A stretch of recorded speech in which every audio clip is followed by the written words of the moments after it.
Bismillahirrahmanirrahim. Alhamdulillahirabbil alamin wassalatu wassalamu ala asyrafil anbiya'i wal mursalin wa ala alihi washabihi ajma'in. Assalamualaikum warahmatullahi wabarakatuh. Alhamdulillah. Marilah sama-sama kita mengucapkan syukur kepada Allah Subhanahu wa taala kerana dengan limpah kurnia-Nya Allah telah memberikan kepada kita nikmat kehidupan yang pada hari ini masih lagi kita nikmati, dan diberi kesihatan yang baik pada kita dan dikurniakan rezeki kepada kita. Kita boleh lagi makan, minum, sihat tubuh badan. Dan kalau ada sikit-sikit sakit tu boleh lagi diatasi. Walaupun sekarang ini kita masih lagi dalam suasana COVID-19, maka sayugialah kita menjaga mengikut SOP, basuh tangan, pakai mask, kena hindari tempat-tempat ramai. Jagalah supaya kita tidak terjebak ataupun terlibat dengan COVID-19 ini. Apapun hari ini, Abang nak baca satu ayat yang ayat ini merupakan satu amaran kepada kita daripada surah At-Tahrim ayat 6. A'udzubillahi minasyaitonirrajim. Ya ayyuhalladzina amanu qu anfusakum wa ahlikum nara. Yang bermaksud, wahai orang-orang yang beriman, jagalah diri kamu dan keluarga kamu daripada api neraka. Jadi ekoran daripada peringatan Allah kepada kita ini, maka Abah sebagai induk bersama dengan Umi, ya Abah rasa perlu dan bertanggungjawab untuk memberi ingatan kepada diri Abah sendiri, kepada orang-orang yang di bawah Abah. Sebab kita walaupun dah selalu kita royak, maka kata pakar motivasi, apa yang kita beritahu itu hanya diingati dalam masa 9 hari saja. Dia ingat benar-benar, lepas tu dia akan terlupa. Jadi maka saya gialah suka sekali lagi abang ingatkan bahawasanya dalam kehidupan kita ni kena buat perkara yang pertama sekali, perkara yang pertama dan utama ialah semaya. Semua bila abang kecek dengan semaya, demo beberapa kali tahu dah. Tapi dalam keadaan tahu dah tu pun, kita sudah jadi alpa, kita sudah jadi rengeh, kita sudah meringankan amalan solat, amalan semaya. Kadang-kadang dia kadang-kadang kita jadi alpa, lupa. Jadi waktu tak tahu semaya lewat-lewat. Sebab abang dah pernah cerita bahawasanya semaya ni perkara yang paling utama dalam kehidupan kita. Perkara pertama dan utama. Sebab matinya anak Adam, perkara yang pertama sekali dihisap ialah solat, semaya. Kalau semaya ni luluh, maka amalan-amalan lain akan dihisap. Tapi kalau solat pun tak luluh dah. Cak kerundung kita dan neraka. Di mana ada neraka itu kita tahulah. Perlu diingat bahawasanya neraka itu adalah merupakan wadi yang sangat dalam. Dalam dengan bakaran api neraka 70 kali ganda bakaran kepanasan api dunia. Ada di dalamnya sujaul aqra, ular yang sangat berbisa, jengking, kala, labu, semua ada dalam itulah. Dalam surah Wadi dikatakan tahu tu 70 tahun baru sampai ke patak. Nak ayatnya jauh besar, dalam hebatnya neraka ni, panahnya Allah tak dapat nak dibayangkan. Jadi marilah sama-sama kita berdoa supaya kita ni dihindari daripada masuk neraka. Jangan kata kita nak cuba dan sebagainya, jangan terlintas di fikiran kita lagu tu, sebab tidak tertanggung oleh jiwa kita. Itulah amalan semaya, amalan yang pertama dan utama. Jangan kita buat pelekehkan dia. Biarlah kita 10 kata kita tidur tu, kita teringat dah pukul berapa nak bangun subuh. Subuh pukul berapa? Pukul 6 kita dah boleh bangun dah. Pukul 6:20 kira-kira subuh lah lewat sikit. Bangun buat persediaan dan solatlah. Lepas tu kalau kita berasa ngantuk kat tidur lah pula sebentar. Walaupun sebenarnya Nabi tidak galakkan kita tidur selepas pada subuh kerana dikatakan jauh rezeki, payah rezeki kita. Tapi kalau kita rasa ngantuk berdoa, tak apalah kita tidur sebentar. Tapi jangan jadikan amalan, sebab rezeki akan lari. Itu Nabi kayak kita. Kalau kita duduk tengah buat kerja ke, duduk buat gapo ke, waktu zuhur tanya selalu, pukul berapa zuhur masuk tanya supaya kita ready untuk solat zuhur. Begitu juga solat asar.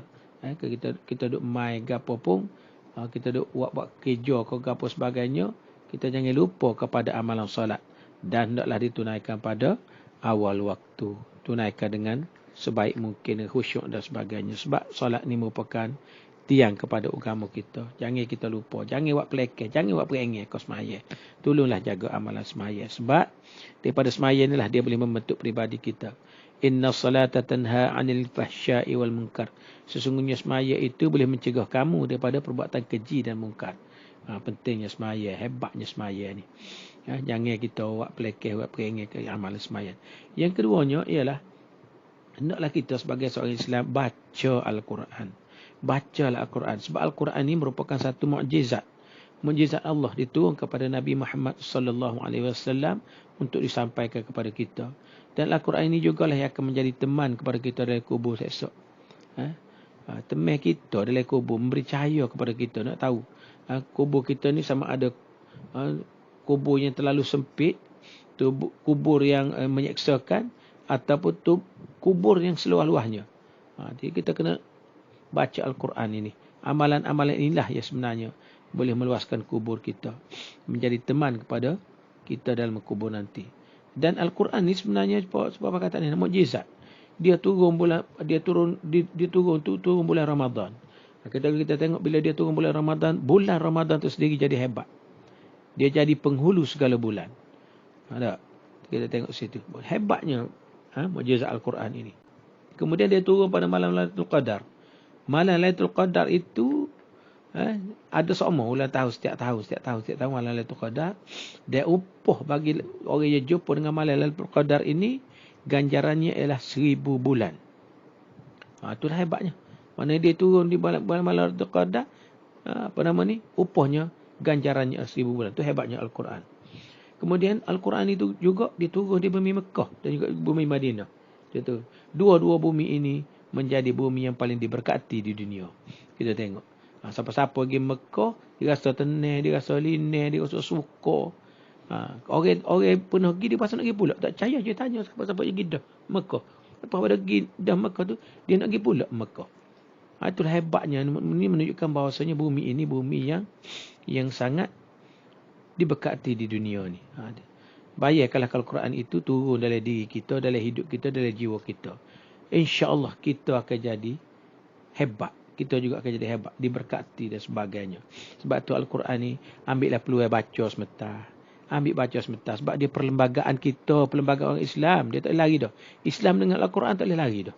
Kok mana-mana pun ambillah masa sebentar, bacalah. Sekurangnya sepipi kau, muka surat kau, ataupun so'ain kau, ataupun 2-3 baris pun tak apa dah dari sehari. Jangan kita tinggal langsung amal baca Quran ni. Kalau kita duduk main game, siapa kau buat masa lama-lama, main game, siapa kau tak tidur malam, kau gapo semua main game, kita buat masa dengan begitu sahaja. Alangkah baiknya kita ambil masa sebentar untuk baca Al-Quran. Dalam kehidupan kita ni banyak 24 jam ni, 12 jam kita letak masa tidur. Masa lain lagi tu, ambillah sedikit dalam masa setengah jam baca Al-Quran. Baca Al-Quran. Sebab dia merupakan teman kita. Dia merupakan mukjizat yang diturunkan kepada kita. Okey, kita tak sih. Baca Al-Quran ni. Jangan kita, kau tak pandai baca Quran, kena belajar sampai bila kita tak pandai. Kau tua, kau malu. Jangan malu belajar.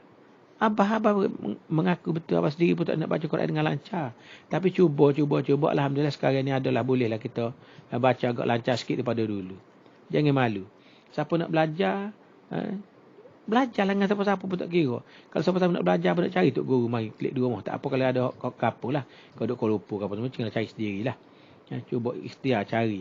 Ambil Al-Quran, baca, tengok, renung makna dan sebagainya. Itulah. Abang nak minta jangan tinggal dua perkara ni, amalan yang sangat-sangat hebat dalam agama kita Islam. Satunya difardukan untuk kita, yang menjadi tiang kepada kita, iaitu solat.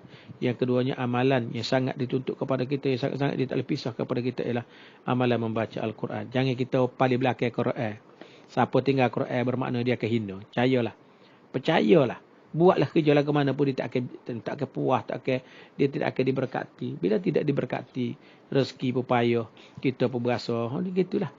Jadi, ambil masa sebentar dan masa 10 minit, 15 minit, baca Al-Quran. Bacalah Al-Quran ke mana-mana dah. Tahniah kepada anak-anak yang sudah baca Al-Quran. Tapi janganlah sekali seminggu, jangan 2 kali seminggu. Hari-hari. Sikit tak apa, asalkan kita buat hari-hari, istiqamah buat. Supaya kita diberkati oleh Allah Subhanahu Wa Taala dan dijauhi daripada perkara-perkara yang kita tidak inginilah, perkara-perkara anak cucu kita yang penagih dadah kau sebagai tak silah benda-benda lagu tu. Esok kita nak besar anak kita, kalau rezeki Allah Taala bagi rezeki anak, kita nak besar anak pula. Kita nak hidup dalam masyarakat lagu mana. Jadi marilah sama-sama kita membangun jiwa kita dengan bersolat, banyakkan solat, kalau boleh solat sunat tambahlah solat sunat. Kemudian dengan kita juga membaca Al-Quran 2 perkara ni lah pada raya hari ni, dan bersesuaian dengan amaran yang diberikan oleh Allah SWT. Sekali lagi, qu anfusakum wa ahlikum nara. Jagalah diri kamu dan keluarga kamu daripada bakaran api neraka. Ya, dalilnya macam-macam adalah. Jadi mudah-mudahan kita mendapat taufik daripada Allah SWT, dan mudah-mudahan Allah memberkati kehidupan kita semua. Wallahu alam. Assalamualaikum warahmatullahi taala wabarakatuh.